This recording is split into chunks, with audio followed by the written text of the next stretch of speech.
I'm Hunter Hodies of Locked On Penguins here with 5 things you need to know about the Pittsburgh Penguins ahead of the 2022-2023 regular season.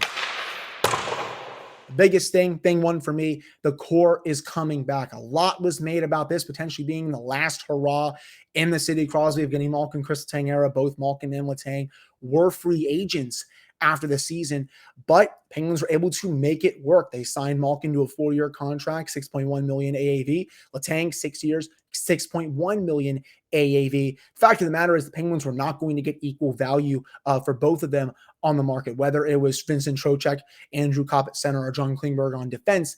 It was just not going to happen with how good both players were last year. It's just it wasn't going to happen. So that is huge. The Penguins are going to continue to go all in the Crosby-Malkin-Letang era. The second thing, Mike Sullivan is here to stay. He's just signed another contract extension with the Penguins about a week or two ago. His contract is now going for the next several years.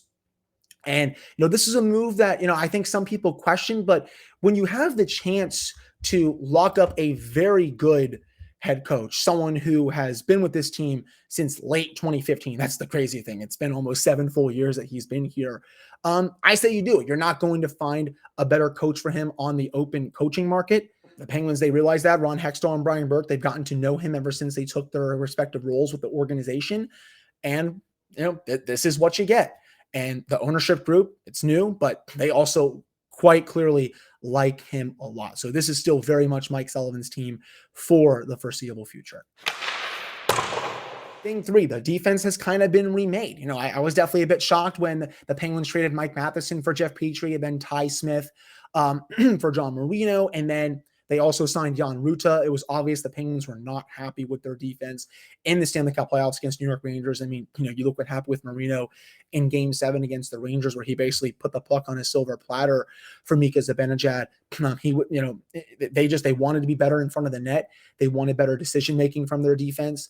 And I think they definitely got that with these moves. I also think they wanted, I guess half of them to be purely offensive defensemen, the other half to be purely defensive defensemen for the offense. Letang, Petrie, Ty Smith, if he ends up panning out defensively, Marcus Pettersson, Brian Dumoulin, Jan Ruta, Chad Ruhwedel, Mark Freeman. They're very deep there, and someone could still be out.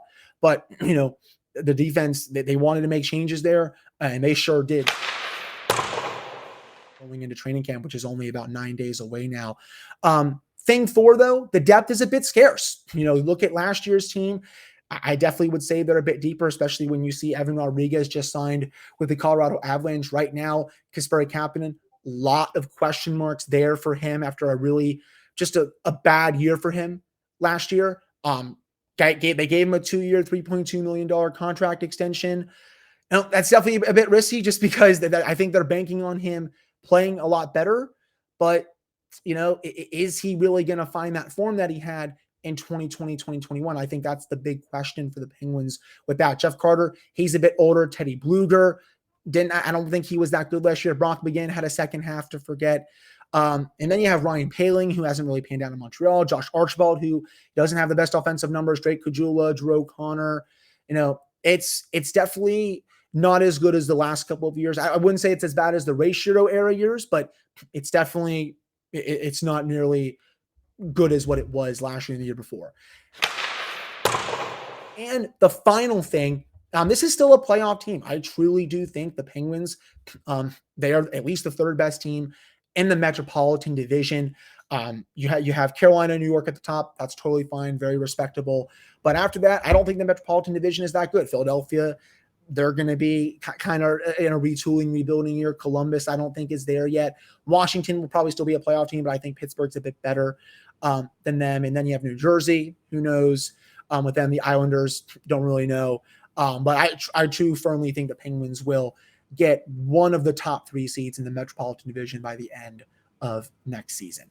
You are now fully in the know about the 2022-2023 Pittsburgh Penguins. Be sure to subscribe to Locked On Penguins for free wherever you get your podcasts and on YouTube to keep up with the Penguins all season long.